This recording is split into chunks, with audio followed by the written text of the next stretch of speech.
ஒரு சாதாரண மனிதனுக்கு செய்கின்ற ஒரு உதவி அது கர்த்தருக்கு செய்கின்ற உதவியாக இருக்கிறது. உலக மக்கள் என்னை தவறானவனாக நினைத்தாலும், எனக்கு உரிய ரிகார்டு அந்த இது கொடுக்காட்டாலும், தேவன் எனக்கு ஒரு பெரிய ரிவார்டு வச்சிருக்கிறாரு. ஏழை எப்பொழுது சிரிப்பான உடைய வாழ்க்கையிலே நன்மை வரும் பொழுது அதில் இறைவனை காண்கிறோம் என்று சொல்லி, அதுதான் பபிளிக்கல் இது. ஸோ அதுபோல் நம் கர்த்தருக்காக செய்கின்ற காரியங்கள்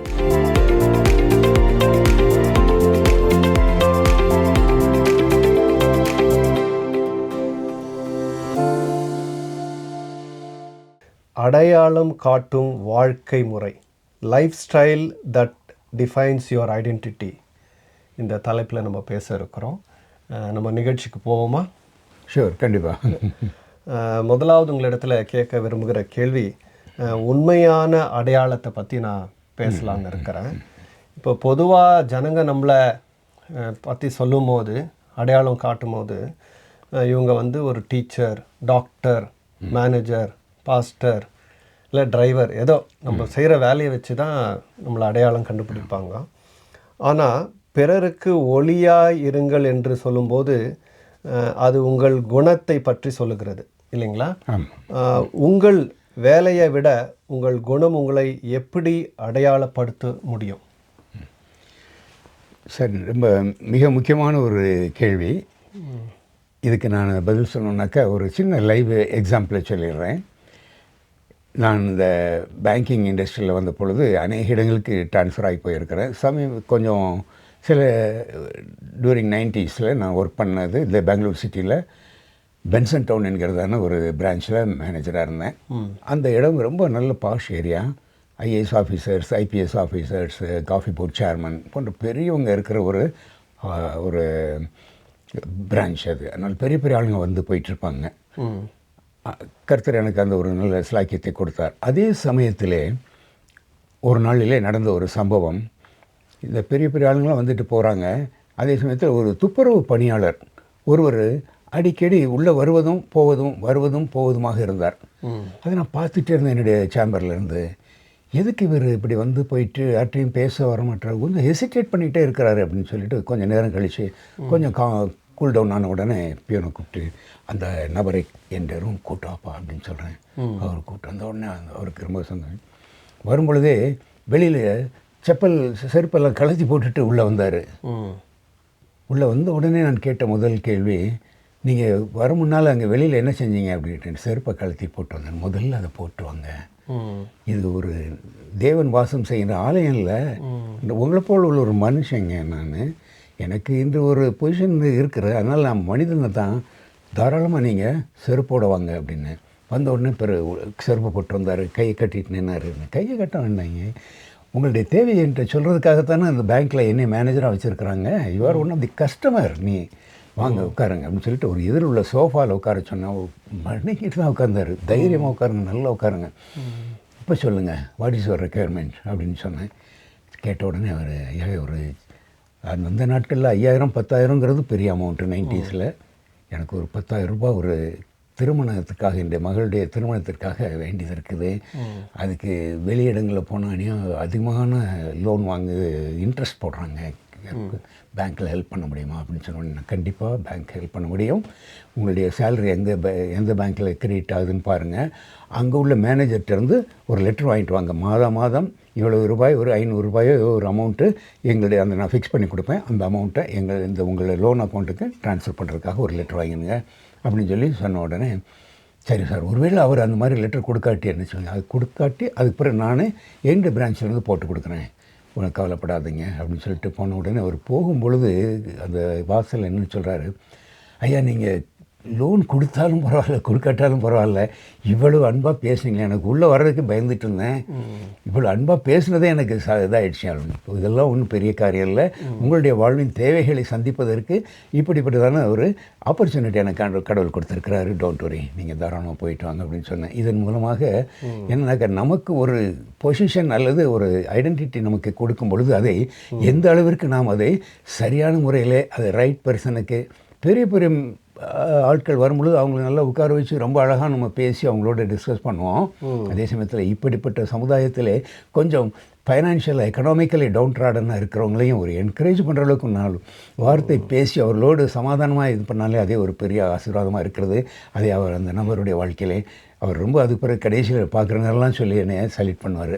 அவர் சொல்லுவேன், நான் நீங்கள் தைரியமாக இருங்க, கடவுள் உங்களை இன்னும் உயர்த்துவார் அப்படின்னு சொல்லிட்டு சொல்லுவேன். So it's an opportunity given to me to serve the community. அருமையாக சொன்னீங்க. அடுத்த கேள்விக்கு நம்ம போகலாம்.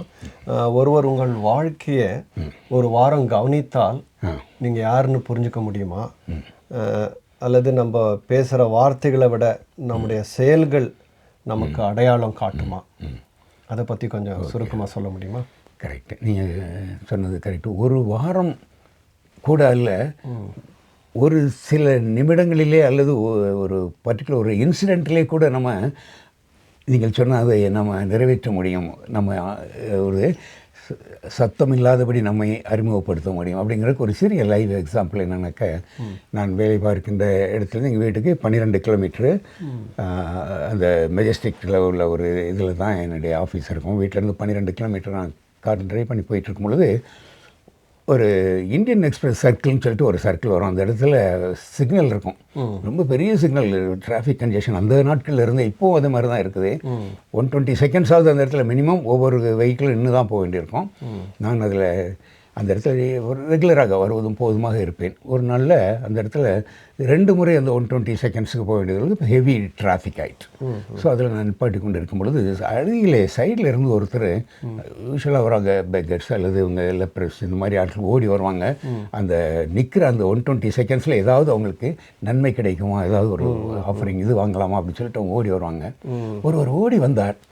என்னுடைய கார் வந்து 2000 மாடல் கார் தான், ஒரு பழைய மாடல் கார் தான். என்னை நோக்கி வந்தவர் பக்கத்தில் ஒரு நல்ல புத்தம் புதிய ஒரு கார் வந்து நின்னது. உடனே டக்குன்னு என்னை டர்ன் பண்ணிவிட்டு அந்த கார்கிட்ட போனார். நான் பார்த்துட்டே தான் இருந்தேன்.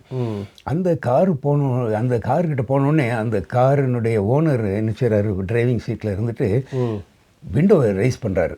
பின்னால் திரும்பி பார்த்து அவங்களோட பிள்ளைங்க 2 பேர் இருக்காங்க, அவங்களையும் ரைஸ் பண்ண சொல்கிறாரு. அதுக்கு முன்னாலே அந்த பிள்ளைங்க ரைஸ் பண்ணிட்டாங்க. உடனே அவர் சொல்கிறாரு சூப்பர் அப்படின்னு கையை காட்டுறாரு.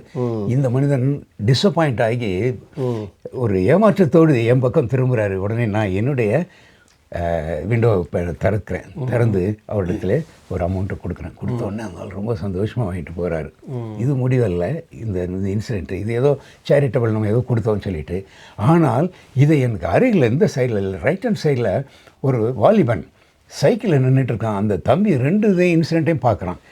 என்னை நோக்கி வந்த அந்த மனிதர் அங்கே போகிறாரு, அடுத்த காருக்கு போகிறாரு, திரும்ப என்னுடைய காருக்கு வர்றாரு. நான் செய்த நிகழ்ச்சியை பார்த்துட்டு சார் சூப்பர் சார் அப்படின்னு சொல்லி என்கிட்ட சொன்னார். நான் ஒன்று சொன்னேன், சூப்பரில் பையனுடைய வாய் திறந்து சொல்லலை. என்னுடைய காரில் அந்த ஃப்ரண்ட்டில் சிலுவை அடையாளம் இருக்கும். உடனே அதை காமிச்சு அவர் தான் ஏன் சூப்பர் அப்படின்னு சொல்லிட்டு நான் சொன்ன உடனே அவன் உடனே ஒரு ஸ்டெப்பு பின்னால் வந்து அது என்னன்னு பார்த்துட்டு இப்படின்னு சொல்லிட்டு இது பண்ணிட்டு போனால் அது சிக்னல் பண்ணிச்சு அவன் போயிட்டான். ஆனால் இதில் என்ன சொல்ல வரேன், எனக்கு கிடைத்த ஒரு சின்ன ஆப்பர்ச்சுனிட்டி தான். ஆனால் அவனுடைய உள்ளத்திலே ஒரு தேவனுடைய பிள்ளைகள் எவ்விதமாக பிஹேவ் பண்ணுறாங்க, மாத்திரமல்ல ஒரு இரக்க குணம் எப்படியாக இருக்க வேண்டும் என்பதே ஒரு எடுத்துக்காட்டுவதற்கு ஒரு சின்ன ஒரு ஆப்பர்ச்சுனிட்டி. ஐ நெவர் எக்ஸ்பெக்டட் இந்த மாதிரிலாம் நடக்கும்ன்ட்டு. ஆனால் இப்படிப்பட்டதான அநேக நிகழ்வுகள் எனக்கு உண்டு. ஆனால் இதை நான் எப்போவுமே அடிக்கடி அந்த இடத்த பாஸ் பண்ணும்பொழுதெல்லாம் நான் நினைவு கூறுவேன். விதமாக God gave me an opportunity to testify and glorify his name அப்படின்னு. நல்லா இருக்குது இது கேட்க. அடுத்த கேள்வி, ஆஃபீஸில் அல்லது வெளியே ஒரு காரியத்தை குறுக்கு வழியில் சுலபமாக செய்ய முடியும் என்றால் நிலை நமக்கு வரும்போது, இந்த மாதிரி ஒரு நிலை வரும்போது உங்கள் நேர்மையை எப்படி தக்க வைத்துக் கொள்வீர்கள்? So how to maintain integrity when you have opportunity to go in shortcuts? அது எல்லாருமே உலகத்தில் எல்லாரும் தெரிந்த ஒரு பழமொழி என்ன சொல்லுவாங்க, நம்ம கெட்டிக்காரரின் பொய்யும் புரட்டும் 8 நாளிலே தெரிந்து போகும் அப்படின்னு சொல்லுவாங்க. அதுபோல் நம்ம குறுக்கு வழியிலே சில காரியங்களை செய்வோம் என்று சொன்னால் என்றாவது ஒரு நாள் அது வெளியே வந்துடும். அதனுடைய கான்சிக்வன்சஸ் ரொம்ப அதிகமாக இருக்கும்.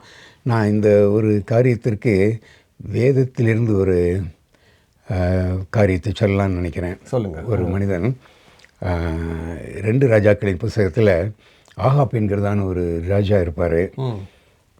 அவருக்கு நல்ல ஒரு தோட்டம் இருக்குது, திராட்சை தோட்டம் பெரிய நல்ல வளமான இருக்குது. ஆனால் அவர் பக்கத்தில் ஒரு ஏழை ஒரு விவசாயி ஒருத்தன் வச்சுருப்பான். அவனுடைய தோட்டத்தை அபகரிப்பதற்காக அவர் ஒரு பிளான் பண்ணி, இவர் ஆல்ரெடி இஸ் வெல் ஆஃப், நல்ல வச்சுருக்காரு, பணம் சம்பாதித்திருக்கிறாரு. ஆனால் இந்த மனிதனுடைய பணத்தை அபகரிப்பதற்காக அவர் என்ன சொல்கிறாரு, அவருடைய மனைவியினுடைய தூண்டுதலின் பேரிலே அவன் மேல் ஒரு ஃபால்ஸ் அலிகேஷனை சொல்லி அவனை என்ன செய்கிறாங்க, அந்த நிலத்தை அவன் வாங்கி விடுவார்கள், அவனையும் அவர்கள் இல்லாமல் போக செய்து விடுகின்றார்கள். இது ஒரு தவறான ஒரு முன்னுதாரணம்.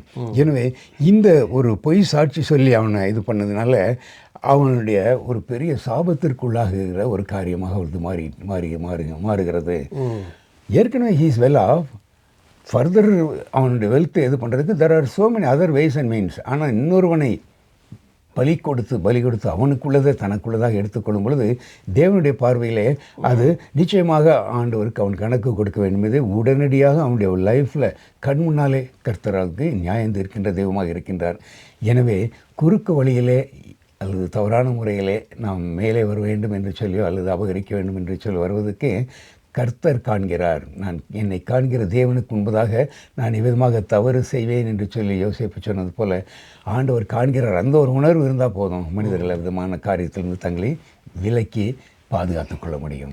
நேர்மையாக நம்மளை பாதுகாக்கிறது ரொம்ப முக்கியமானது. அடுத்த கேள்வி, இன்று உலகம் விளம்பரங்களை விரும்புகிறது.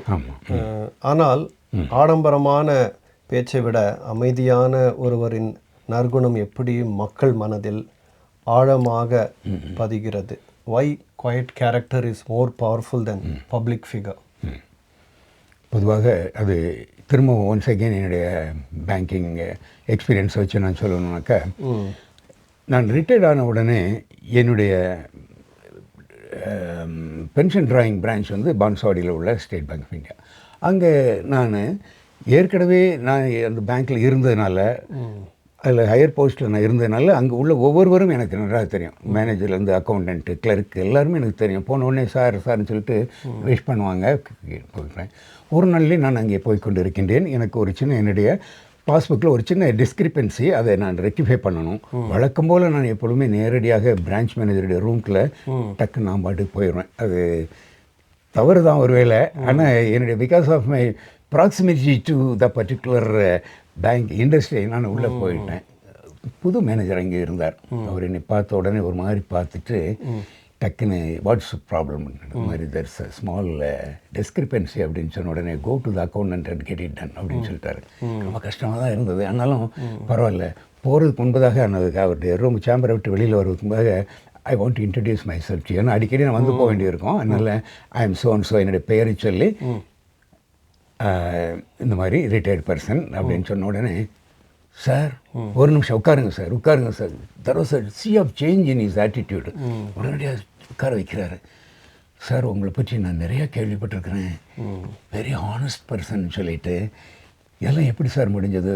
ஒரு டிஏ பில் கிளைம் பண்ணுறதா இருக்கட்டும், பெட்ரோல் பில் கிளைம் பண்ணுறதா இருக்கட்டும், எந்த ஒரு இதுலேயும் ஐடி ரிட்டர்ன் ஃபைல் பண்ணுறதுல எல்லாத்துலேயும், ஈவன் உங்களுடைய வீட்டினுடைய கீழ்ப்பகுதியை நீங்கள் வாடகைக்கு விட்டு அந்த ரெண்டட் அமௌண்ட்டையும் உங்களுடைய சேலரிடு அமௌண்ட்டோடு சேர்த்த ஒரே ஆள் நீங்கள் தான் சார். இந்த மாதிரிலாம் உங்களால் எப்படி இருக்க முடிஞ்சது சார்? இப்படிப்பட்ட தான் உங்களை பற்றி எனக்கு எப்படி தெரியும்னாக்க, பேங்க்கில் நான் ஆஃபீஸராக ப்ரமோட் ஆன உடனே ஒரு ஓரியன்டேஷன் ப்ரோக்ராம் வச்சாங்க.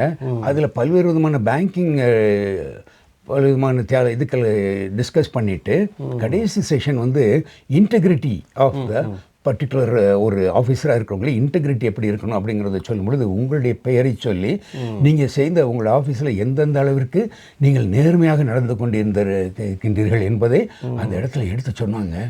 அதை தொடர்ந்து நான் யோசிச்சு பார்ப்பேன். இப்போ நான் எனக்கு வேறு என்கவுண்டர் ஆல் சச் இது டெம்டேஷன் வரும் பொழுது அந்த பர்டிகுலர் மனுஷன் அவர் எப்படி இவ்வளோதெல்லாம் மேனேஜ் பண்ணார்? அப்படிப்பட்ட ஆள் ஒரு நாள் என்றைக்காவது பார்க்க மாட்டேனான்னு நினச்சிட்டே இருந்தேன். நீங்கள் இன்றைக்கி வந்துட்டீங்க சார், சாரி உங்களை வந்த உடனே உட்கார சொல்லாமல் இருந்தது என்னுடைய தப்பு தான் அப்படின்னு சொல்லிட்டு ரொம்ப இது பண்ணார். அண்ணான்னு சொல்லிட்டு நீங்கள் அதனால் ஒன்றும் இது பண்ணாதீங்க தம்பி. அவர் ஒரே ஒரு கேள்வி இருக்கிறாரு, நீங்கள் எப்படி இதெல்லாம் உங்களால் how you are able to manage such a life அப்படின்னு சொன்ன உடனே நான் சொன்னேன், நான் இது என்னுடைய விவிலியம் அதை சொல்கிறதுப்பா அப்படின்னு சொன்ன உடனே, சார் ஆர் யூ கிறிஸ்டியன் அப்படின்னு. Yes I am a Christian அப்படின்னு சொன்னேன். ஆண்டவரே அது வந்து சைலண்ட்டாக ஒரு சின்ன ஒரு பப்ளிசிட்டி இது இல்லை. எனக்கு இந்த மாதிரி ஓரியன்டேஷன் கோர்ஸில் ஹெட் ஆஃபீஸ் லெவலில் ட்ரைனிங் ப்ரோக்ராமில் என்னுடைய பேரை மென்ஷன் பண்ணி அங்கே உள்ள மற்றவர்களுக்கு ஒரு சாட்சியாக என்ன சொல்லியிருப்பாங்கன்னு சொல்லிட்டு அந்த நிமிஷம் வரைக்கும் எனக்கு தெரியவும் செய்யாது. இவர் சொன்ன உடனே தெரிந்தது, ஆண்டவரே நன்றி செலுத்தினேன். விதமாக நாம் செய்கின்ற நன்மையான காரியங்கள், நேர்மையான காரியங்கள் நம்ம பை வெர்ச்சு ஆஃப் அவர் நம்ம சாதாரணமாக அது செய்வோம், ஆனால் அது மற்றவர்களுடைய உள்ளங்களிலே நல்ல ஒரு இம்பேக்டை கொடுக்குது அப்படிங்கிறத நான் அந்த நாளிலே கற்றுக்கொண்டேன். அருமையாக சொன்னீங்க. அடுத்த கேள்வி, நீங்கள் நல்லதே செய்யும்போது ஜனங்க உங்களை தவறாக புரிஞ்சுக்கும் போது, தவறாக பேசும்போது கோவப்படாமல் உங்கள் குணத்தில் உறுதியாக எப்படி இருக்க முடியும்? ஆமாம், இதுக்கு ஒரு நல்ல ஒரு உதாரணம் நம்முடைய கர்த்தராகிய இயேசு கிறிஸ்துவை சொல்லாமல் இருக்க முடியாது. அவர் தான் ஒரு நமக்கு ரோல் மாடல். பாடுகளை சகித்தார். ஆனால் அந்த பாடுகளை சகிப்பதற்கு முன்னதாக எபிரேயர் புத்தகத்தில் ஒரு வசனம் சொல்லப்பட்டிருக்கும், தனக்கு முன்பாக வைக்கப்பட்டிருக்கின்ற அந்த சந்தோஷத்தின் நிமித்தமாக அவர் இந்த பாடுகளை சகித்தார். இந்த பாடுகள்லாம் சகித்தார்னாக்கா ஆஃப்டர் திஸ் பர்டிகுலர் ட்ரையலுக்கு பின்னர் நித்திய ஜீவனுக்காக மக்களை அவங்க உலகத்தினுடைய இதுக்காக தன்னை அர்ப்பணிக்கின்றார். அதை இன்னொரு இடத்துல ஏசாயா புத்தகத்தில் சொல்லப்பட்டிருக்கும், மயிர் கத்தரிக்கிறவனுக்கு முன்பதாக சப்தமிடாது இருக்கிற ஆட்டை போல அதை அப்படியே சகித்து கொண்டார், பாடு சகித்தார். இதை குறிக்கும் பொழுது ஒரு சின்ன ஒரு இன்சிடெண்ட்டை நான் கேள்விப்பட்டேன். ஒரு நபர் எவ்ரிடே தன்னுடைய பையன் 1 o'clock அவனுக்கு லஞ்ச் இன்டர்வல், வீட்டிலேருந்து லஞ்ச் பாக்ஸ் கொடுத்து விடுவாங்க. அவர் தன்னுடைய பைசைக்கிளில் அந்த லஞ்ச் பாக்ஸ் எடுத்துகிட்டு வேகமாக போவார். ஏன்னா 1 மணிக்கு பையனுடைய பசியாக இருப்பான், அவனை பசியை தீர்க்கணும்னு சொல்லி வேகமாக தன்னுடைய ரெகுலர் ரூட்டில் லெஃப்ட் ஹேண்ட் சைடை கீப் லெஃப்ட் அப்படிங்கிற மாதிரி போயிட்டே இருக்கிறார். அப்பொழுது எதிரில் ஒருவர் மோட்டர் பைக்கில் வர்றாரு, ஒரு பெரிய வர்றேன். அவர் என்ன பண்ணுறாரு, அவர் ராங் சைடில் வந்து இவரை ஹிட் பண்ணி இவர் கீழே விழுந்துடுறாரு. ஆனால் அந்த பாக்ஸ் அவர் போட்டு பாதுகாத்து கொள்கிறாரு. எதிரில் வந்தவர் தவறான இடத்துல வந்துட்டு அவரை திட்டுறாரு. ஏனியா what a foolish fellow, why are you coming this side that அப்படின்னு சொல்லிட்டு அவரை ரொம்ப திட்டுறாரு. இவர் வாயே பேசலை. அப்படி அவருடைய உள்ளத்தில் இருந்ததெல்லாம் 1 மணிக்கு 1 நிமிஷம் லேட்டாக போனாலும் என் பையன் அங்கே பசினால் துடிப்பான். அவருடைய மைண்டெல்லாம் தன்னுடைய மகனுடைய பசியை ஆற்றுவதிலே இருந்ததே தவிர நான் அவருடைய குறிக்கோளெல்லாம் அதை முன்னால் வைக்கும் பொழுது இவர் தன்னை குறித்து பேசிய அவமானமான சொற்கள் எல்லாம் ஒன்றுமில்லை அவருக்கு. ஏன்னா அவருடைய எய்ம் வந்து I am going to feet my child, அந்த ஒரு அதை முன்வைத்து போனார். இயேசு கிறிஸ்துவின் மாடலும் அதான் இருந்தது. அதைத்தான் நம்முடைய வாழ்க்கையில் ஒரு குறிக்கோளோடு ஆண்டவருக்காக நம்ம வாழ்கின்றோம் என்கிற உணர்வோடு வாழும் பொழுது இந்த காரியங்களை நம்ம ஓவர்டேக் பண்ணி நம்ம வரலாம். ரொம்ப நல்லா சொன்னீங்க. அடுத்தபடியாக இந்த பணத்தை முதலீடு செய்வது போல நம்ம நேரத்தையும் உழைப்பையும் எதில் முதலீடு செய்கிறோம் என்பது தான் நாம் யார் என்று காட்டும், இல்லைங்களா? நீங்கள் எதற்கு அதிக முக்கியத்துவம் கொடுக்க விரும்புகிறீங்க? என்னை பொறுத்தளவில் நேரத்தை ஆண்டவருடைய ஊழியத்திற்காக அல்லது அவருக்காக நாம் ஜெபிக்கின்ற அந்த நேரம் வந்து அதை கர்த்தர் நமக்கு பொதுவாக என்ன சொல்லுவாங்க, ஆண்டவருக்காக நாம் ஏதாவது ஒன்றை செய்தால் கொடுத்தால் அதை பல மடங்கு ஆண்டவர் திருப்பி கொடுப்பாருன்னு சொல்லுவாங்க. நம் நேரத்தை ஆண்டவருக்காக செலவழிக்கும் பொழுது அதிகமான நேரத்தை ஜெபத்திலே, ஊழியத்திலே, மக்களை சந்திப்பதிலே, இப்படியாக கொஞ்சம் கவலையில் இருக்கின்ற பிள்ளைகளே கண்டு சந்தித்து ஜெபித்து அவர்களை ஆறுதல் படுத்துறதுல நம்ம டைமெல்லாம் செலவு பண்ணுறோமே, இது எப்படி ஆண்டவர் திருப்பி கொடுக்க போகிறார்? ஒரு நாளைக்கு 24 மணி நேரம் God will not return back. நம்முடைய வாழ்க்கையில் நமக்கு அது 30 மணி நேரமாக மாற்ற போகிறதில்லை. ஆனால் ஒரு சின்ன ஒரு எக்ஸாம்பிள் என்னுடைய வாழ்க்கையில், இந்த ஆதார் கார்டு ப்ரிப்பேர் பண்ணுற அந்த இது இன்ட்ரொடக்ஷன் ஆன புதுசில் அந்த பிபிஎம்பி ஆஃபீஸில் பார்த்தீங்கன்னா ரொம்ப ஹெவி ரஷ் இருக்கும். ஒவ்வொரு முறையும் நான் போவேன், அங்கே இருக்கிற கூட்டத்தை பார்த்துட்டு நான் வெளியே வந்துடுறேன். இதில் நம்மளால் வெயிட் பண்ணி இருக்க முடியாது அப்படின்னு சொல்லிட்டு போயிட்டே இருப்பேன். ஒரு நாளிலே ஒரு பர்டிகுலர் இடத்த வழியே நான் பாஸ் பண்ணி போயிட்டுருக்கும் பொழுது அந்த இடத்துல ஒரு புதிதாக ஒரு ஆஃபீஸ் ஓப்பன் பண்ணியிருக்காங்க ஆதார் கார்டு இதுக்காக. அங்கே யாருமே வரலை. நான் உடனே என்னுடைய மனைவியே அவங்களும் வர வேண்டியிருந்தது. அவங்க ஒரு ப்ரேயர் மீட்டிங்கில் உட்காந்துருந்தாங்க. உடனே அவங்களுக்கு ஃபோன் பண்ணேன்.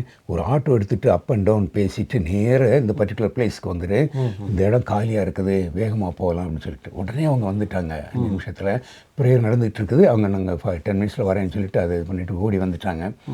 வந்த உடனே பார்த்தீங்கன்னா நாங்கள் தான் முதல் ஆளாக உள்ளே போகிறோம். 2 பேரும் உள்ளே போகிறோம். போன உடனே 2 பேருடைய அந்த ஐ டெஸ்டிங் அது இது எல்லாம் முடிச்சுட்டு வித்தின் 5 minutes 2 பேரையும் வெளியில் அனுப்பிச்சிட்டாங்க. உடனே அவங்கள அந்த ஆட்டோவில் அப்படியே போய் go take care of the prayer meet அப்படின்னு சொல்லிட்டு போயிட்டேன். யோசிச்சு பார்த்தேன், ஒவ்வொரு மக்களையும் இதுக்காக சிலர் லீவ் போட்டுட்டு வெயிட் பண்ணுறாங்க.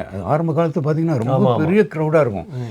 எனக்கு ஆண்டவர் ஒரு கஷ்டம் இல்லாதபடிக்கு வெயிட் பண்ணுறதை கூட என்னை கால் கெடுக்க நிற்க கூட வைக்கல, உடனடியாக போவிட்டேன். 2 நேரத்தை ஆண்டவருக்காக நான் செலவழித்தேன், இன்வெஸ்ட் பண்ணேன். என்னுடைய நேரத்தை அவர் சேவ் பண்ணி கொடுத்துட்டாரு அப்படிங்கிறத ஒரு சிறிய ஒரு உதாரணம் இதன் மூலமாக நான் கற்றுக்கொண்டேன். நல்லா இருக்கு அது கேட்குவேன். பெரிய அளவில் பணம் சம்பாதிக்கும் போது நம்முடைய நல்ல குணங்களை இழக்காமல் இருக்க முடியுமா? வெற்றியும் நற்பணியும் எப்படி சமமாக பார்க்கிறீர்கள்? சொத்து அல்லது சுதந்திரங்கள் இவையெல்லாம் ஒன்று அழிந்துவிடும் அல்லது அது நம்ம கைமாறிவிடும், வேறு இடத்துக்கு போயிடும். ஆனால் கர்த்தருக்காக நாம் செய்கின்ற காரியங்கள் அது என்றைக்குமே அது நிலைத்திருக்கும். அதில் ஆண்டவர் நம்மை பல்வேறு விதங்களிலே நம்மை உயர்த்த வல்லவராக இருக்கின்றார். அதை பல மடங்கு அவர் திருப்பி கொடுக்கின்றவராக இருக்கின்றார். ஒரு காரியம், நான் என்னுடைய வீட்டினுடைய கிரவுண்ட் ஃப்ளோரை ஆண்டோடைய ஊழியத்திற்காக நான் அதை அப்படியே வச்சுட்டேன். கிரவுண்ட் ஃப்ளோரில் வெனஸ்டே தோறும் ஃப்ரைடே தோறும் பெண்கள் கூட்டம் நடக்கும். நல்ல அருமையான அதில் ஒரு ரூம் உண்டு, அட்டாச் பாத்ரூமோட ஒரு நல்ல ரூம் உண்டு. அந்த ரூமில் ஊழியக்காரர்கள் வரும் பொழுது அவர்கள் தங்குவதற்காக நார்த் இந்தியாவிலேருந்து வருவாங்க, அல்லது சில மிஷினரிஸ் மெடிக்கல் ட்ரீட்மெண்ட்டுக்காக பெங்களூருக்கு வருவாங்க. அவங்களை தங்க வைப்பது கொள்வதற்காக அந்த இடத்தை நான் வைத்திருந்தேன். அதுவரை அந்த வீடு வந்து அந்த கீழ் வீடு வந்து 10,000 rupees ரெண்ட்டுக்கு போயிருந்த அந்த ஒரு இடம். பணம் அது இருக்குது, வருது, constant income I am getting. ஆனால் அதை யோசித்து பார்த்தேன், இந்த ஊழியக்காரர்களுக்காக நம்ம ஒரு சின்ன தியாகம் செய்தால் என்ன அப்படின்னு சொல்லிட்டு இந்த பணத்தை இந்த இதை வெக்கேட் பண்ண வச்சுட்டு இதை அப்படியே எக்ஸ்க்ளூசிவாக ஆண்டோடைய ஊழியத்திற்காக இந்த இடத்த வைத்து விட்டேன். மிஷினரிமார்கள் எஃப்எம்பிபி போன்ற இதில் உள்ள ஜென்ரல் செக்ரட்டரி அவங்கெல்லாம் தாராளமாக வந்து எங்கள் வீட்டில் உடனே அண்ணன் வீட்டுக்கு நேரம் வந்துடும் அப்படின்னு சொல்லிட்டு வந்துடுவாங்க. அல்லது ரயில்வே ஸ்டேஷனுக்கு என்னை வர சொல்லுவாங்க, நான் போய் ஜிஎஸ்எல் ஜென்ரல் செக்ரட்டரியில் வந்து நானே கூப்பிட்டு வந்துடுறேன். அதை வைத்து கொண்டிருப்பது அதில் எனக்கு ஒரு பெரிய சந்தோஷம், சமாதானம், அது நல்ல இது கிடைச்சது. ஆனால் இதன் பின்னணியில் என்ன ஆச்சு, அந்த எப்போ நான் இந்த வீடு ஆண்டவருக்காக அந்த ரெண்டல் அமௌண்ட்டையும் சாக்ரிஃபைஸ் பண்ணி அதை விட்டனோ, அடுத்த ஒரு 6 மாதத்திற்குள்ளே எனக்கு ட்ரான்ஸ்ஃபர் ஆகி தும்கூர் என்கிறதான பக்கத்தில் உள்ள ஒரு ஊருக்கு ஐ வாஸ் ட்ரான்ஸ்ஃபர்ட் தேர். அங்கே போய் நான் வாரந்தோறும் வந்து போய் கொண்டிருந்தேன். 2 வாரம் கூட என்னால் அது தினந்தோறும் வந்து போயிட்டு இருந்தேன். என்னால் முடியலை, ஐ கேனாட் ட்ராவல். ஸோ அங்கே ஒரு ரூம் எடுத்து தங்கலாம் என்று சொல்லிட்டு ஒரு ரூம் எடுத்து தங்கிட்டேன். ரூம் எடுத்து தங்கி 1 மாதம் கூட இருக்காது. அப்பொழுது ஒரு நாளிலே அங்கே உள்ள ஊழியம் செய்கின்ற ஒரு தேவனுடைய பிள்ளை ஆனந்த் என்று சொல்லி ஒருத்தர் இருக்கிறார். ஒரு இண்டஸ்ட்ரி வச்சுருக்கிறாரு. அதே சமயத்தில் ஆண்டோடைய ஊழியத்திற்காக ரொம்ப இது பண்ணுறார். அவருக்கு எப்படியோ நான் இந்த மாதிரி ஒரு கிறிஸ்டியன் இந்த ஊரில் ஒரு ரீஜனல் மேனேஜராக வந்திருக்கிறாரு ஸ்டேட் பேங்க்கில் அப்படின்னு தெரிஞ்ச உடனே ஒரு நாள் என்னை பார்க்க வந்துட்டார். பார்க்க வந்து என்னோட பேசிகிட்டு இருந்தார். நீங்கள் எனக்கு சப்போர்ட்டிவாக, நீங்கள் இங்கே வந்திருக்க ரொம்ப சந்தோஷம். இந்த ஊரில் நம்ம அநேக காரியங்களை, நன்மையான காரியங்களை செய்ய வேண்டியது இருக்கே, நாம் இணைந்து செயல்படலான்னு அப்படின்னு சொல்லிட்டு என்னை கேட்டார். கண்டிப்பாக okay, I am prepared for இட்ன்னு சொல்லிட்டு இருந்தேன். ஒரு வாரம் ஒரு 10 நாள் இருக்கான். திடீர்னு அவர் வந்தார். நான் தங்கி இருக்கிற ரூமில் நைட் அரௌண்டு ஒரு 8:30 9 o'clock காரில் வந்தார். அண்ணே உங்களுடைய ஜாமான், அப்புறம் லிமிட்டட் திங்ஸ் தான் வச்சுருந்தேன், லக்கேஜஸ் எல்லாத்தையும் எடுத்து அவருடைய காரில் போட ஆரம்பித்தார். வெயிட் எதுக்காக இது பண்ணுறீங்க அப்படின்னு. இல்லை, நீங்கள் இந்த இடத்த காலி பண்ணுறீங்க, என்னுடைய வீட்டில் என்னுடைய மாடியில் ஒரு நல்ல ரூம் அவங்களுக்காக செட் பண்ணி வச்சுருக்கிறேன், நீங்கள் இங்கே தங்கக்கூடாது, எங்கள் வீட்டில் வந்து தங்கணும் அப்படின்னாரு. இல்லை நான் இந்த வீட்டுக்கு அட்வான்ஸ் கொடுத்துட்டேன், தங்கிருங்க, எல்லாத்தையும் நாளைக்கு பார்த்துக்கிறோம், இன்றைக்கி today right now you are coming with me. எல்லா ஜாமானையும் உள்ளே போட்டார். என்னை நேராக ஒரு வீட்டுக்கு கூட்டிட்டு போயிட்டார். அவங்க அப்ஸ்டேரில் எல்லா விதமான வசதியோடும் கூடிய ஒரு அருமையான ரூமை எனக்கு கொடுத்தாரு. ஆச்சரியமாக இருந்தது. 3 ஆண்டுகள் அங்கே தங்கி இருந்தேன். 3 நாளும் சாப்பாடோடு அங்கே என்னை தங்க வச்சு 3 நேரம் விதவிதமான சாப்பாடு. நான் சொல்லுவேன், எண்ட் ஆஃப் த மந்த்து 1ஆம் தேதி போன உடனே ஒரு பிஜி அக்காமடேஷன் மாதிரி அதை வைத்துக்கொண்டு ஒரு இடத்துல ஒரு கவரில் பணம் கொடுத்தேன். என்ன இப்படிலாம் சொல்லி என்னை அவமானப்படுத்தாதீங்க, நீங்கள் வந்து தங்கி இருக்கிறது எனக்கு ஆசீர்வாதம் அப்படின்னு சொல்லிட்டு அந்த 3 ஆண்டுகள் என்னை ஒரு சொந்த அவருடைய வீட்டு ஒரு மெம்பர் ஆஃப் த ஃபேமிலி மாதிரி என்னை வச்சு அது இது பண்ணார். கிறிஸ்துவுக்காய் நம்ம ஏதாவது ஒன்றை இழப்போம் என்று சொன்னால் அது ஏதாவது ஒன்று செய்யும்போது அதற்கு ஏற்ற விதத்தில் ஆண்டவர் அதை காம்பன்சேட் பண்ணுறாரு அப்படிங்கிறத கண்கூடாக நான் கண்டு ஆண்டவரே சந்தோஷம். உங்கள் காலத்திற்கு பிறகு மக்கள் உங்களை எப்படி நினைவில் வைக்க விரும்புகிறீங்க? நீங்கள் சேர்த்து வச்ச சொத்துக்களை வச்சு உங்களை நினைக்கணும்னா, அல்லது நீங்கள் செய்த உதவிகளுக்காக ஜனங்க உங்களை நினைக்கணும்னு நினைக்கிறீங்களா? அதாவது கொஞ்சம் முன்னால் என்னுடைய மகளுடைய ஒரு சின்ன சாட்சியை நான் பகிர்ந்து கொண்டேன். எவ்விதமாக தன்னுடைய இன்வெஸ்ட்மெண்ட்டை ஆண்டவருக்காக கொடுத்து அது நிமித்தமாக ஒரு கூட்டம் ஜனங்கள் ஒரு ஆலயமே உருவாகி ஒரு 30 ஃபேமிலிஸ் ஒரு நல்ல ஆண்டவரை தொழுது கொள்கின்ற ஒரு இடமாக அதை கர்த்தர் மாற்றி கொடுத்தார். அது ஒரு ஆசீர்வாதமான ஒரு காரியமாக நான் காண்கின்றேன். அது மாத்திரமல்ல, அது என்றைக்கும் நித்தியத்திற்கு பயன்படும். இயேசுசாமி ஜனங்களுடைய அந்த ஆண்டவருடைய ராஜ்யத்தை குறித்தான காரியங்களை பகிர்ந்து கொள்ளும் பொழுது சொல்லுவாங்க, நான் பசியாக இருந்தேன், எனக்கு ஆகாரம் கொடுத்தீர்கள். நான் வஸ்திரம் இல்லாதிருந்தேன், எனக்கு வஸ்திரத்தை கொடுத்தீர்கள். அப்படின்னு சொல்லிட்டு வரிசையாக சொல்லிட்டு இருக்கும்போது அங்கே உள்ள மக்கள் கேட்பாங்க, ஆண்டவரே எப்பொழுதும் உண்மை பசியுள்ளவராக, நோயாளியாக, காவலில் வைக்கப்பட்டவராக நாங்கள் எப்பவுமே நாங்கள் உங்களை பார்க்கலையே அப்படின்னு சொல்லும் பொழுது ஆண்டவர் சொல்லுவாங்க, நீங்கள் என்னை அந்த ஸ்டேஜில் பார்க்கல, ஆனால் இந்த சிறியரில் ஒருவனுக்கு எதை செய்தீர்களோ அதை எனக்கே செய்தீர்கள். என் பிதாவினால் ஆசீர்வதிக்கப்பட்டவர்களே உலக தோற்றம் முதல் உங்களுக்காக ஆயத்தப்படுத்தி வைத்திருக்கிற அந்த நித்திய ஜீவனுக்கு நீங்கள் பங்காளிகளாகிறீர்கள் என்று சொல்கிறார். அப்போ ஒரு சாதாரண மனிதனுக்கு ஒரு செய்கின்ற ஒரு உதவி அது கர்த்தருக்கு செய்கின்ற உதவியாக இருக்கிறது. ஒரு உலகத்தில் ஒரு பழமொழி சொல்லுவாங்க, ஏழையின் சிரிப்பில் இறைவனை காண்போம் அப்படின்னு சொல்லுவாங்க. அதெல்லாம் பைபிளிலிருந்து எடுத்த ஒரு கோட்டாக தான் இருக்கும்னு நான் நினைக்கிறேன். ஏழை எப்பொழுது சிரிப்பான அவனுடைய வாழ்க்கையிலே நன்மை வரும் பொழுது அதில் இறைவனை காண்கிறோம் என்று சொல்லி அதுதான் பைபிளிக்கல் இது. ஸோ அதுபோல் நம் கர்த்தருக்காக செய்கின்ற காரியங்கள் அது நிச்சயமாக அது அநேகருக்கு அது ஒரு ஆசீர்வாதமாக வருங்காலங்களில் அது இருக்கின்றது. எனவே அது ஒரு ஆசீர்வாதம் அதை கொண்டு வருகிறது. அது நல்லது. அடுத்த கடைசி கேள்விக்கு நம்ம போகலாம், நேரம் முடியும்படியால். எல்லாரும் ஒரு மாதிரி இருக்கும்போது நாமளும் அந்த மாதிரி இருக்கணும்னு ஜனங்க நினைக்கும் போது நாம் தனியாக நிற்பது மிகவும் கடினமான ஒரு காரியம். அப்பேற்பட்ட நேரங்களில் நம்ம எப்படி உறுதியாக நம்ம வேல்யூஸ்க்கு நிற்க முடியும்? So what is the hardest part about staying true to your values? நான் ஏற்கனவே மற்றொரு கேள்விக்கு பதிலளிக்கும் போது நான் சொன்னேன், ஒன்ஸ் அகெயின் இதில் கூட கிறிஸ்து இயேசு நமக்கு தேவனாய கர்த்தர் நமக்கு மாடலாக இருக்கிறாரு. ஒரு பெரிதான ஒரு காரியத்திற்காக அவர் தன்னை அர்ப்பணித்து இந்த உலகத்தில் வந்தார். தன்னுடைய வாழ்வை, தன்னுடைய ஜீவனை கொடுக்கும்படியாக அவர் வந்தார். அதுப்போ அந்த எபிரேயர்கள் நிருபத்தில் சொல்லப்பட்டிருக்கிற அந்த காரியம், தனக்கு முன்பாக வைக்கப்பட்டிருந்த சந்தோஷத்தை நிமித்தமாக இந்த பாடுகளை அவர் சகித்தார். அதுபோல் இந்த உலக பிரகாரமாக நாம் ஆண்டவருக்காக நிற்கின்ற வேளையிலே நம்மை குறித்து ஒரு விதமான ஒரு தவறான இதில் நோக்கத்தோடு நம்மை பார்க்கின்ற, நம்மை பேசுகின்ற அந்த மக்களை நம்ம பார்க்கும் பொழுது இது எல்லாவற்றிற்கும் பின்னணியிலே எனக்கு ஒரு நியாயத்தீர்ப்பின் நாள் உண்டு, தேவனை நான் சந்திக்கப் போகின்றேன்.